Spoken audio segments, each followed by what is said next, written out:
You said that ATP is not the main energy currency in cells. What it does is it unfolds proteins so they can be exposed to water.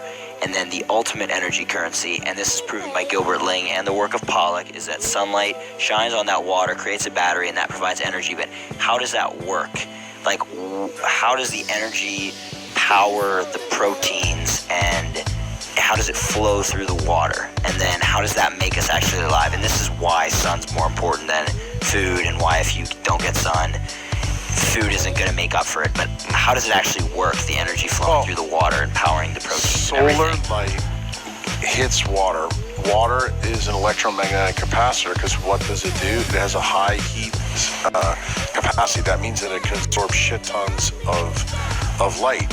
Once the light is in the water network, I want you to think about it as a battery in a car. It becomes able to use many different things. So the protein that has these side chains, they get photonically activated.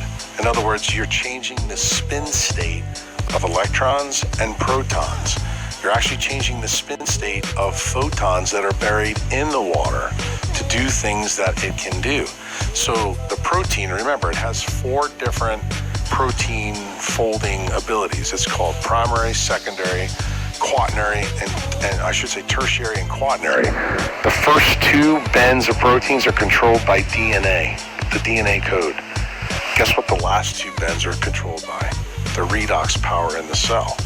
So what's the redox power in the cell? The net negative charge, which is tied to the amount of light that's buried in the water. So the last 2 bends are the keys to the thermodynamics that are possible in a protein. So the light can change the shape shifting. That's actually how life becomes vital, how an abiotic atom becomes activated. Why?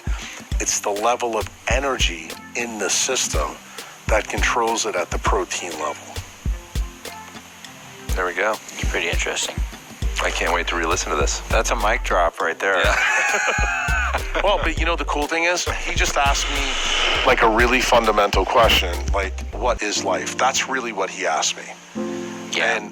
And that question has been asked to many, many people. My answer that I just gave him probably has 15 critical scientists that actually help me understand how the process really works. Jack Kruse did not come up with this. This was all other people who have studied this made me realize what the process really is about. And when you understand how the biophysical levers control this in a cell, that's when you really start to understand how we work.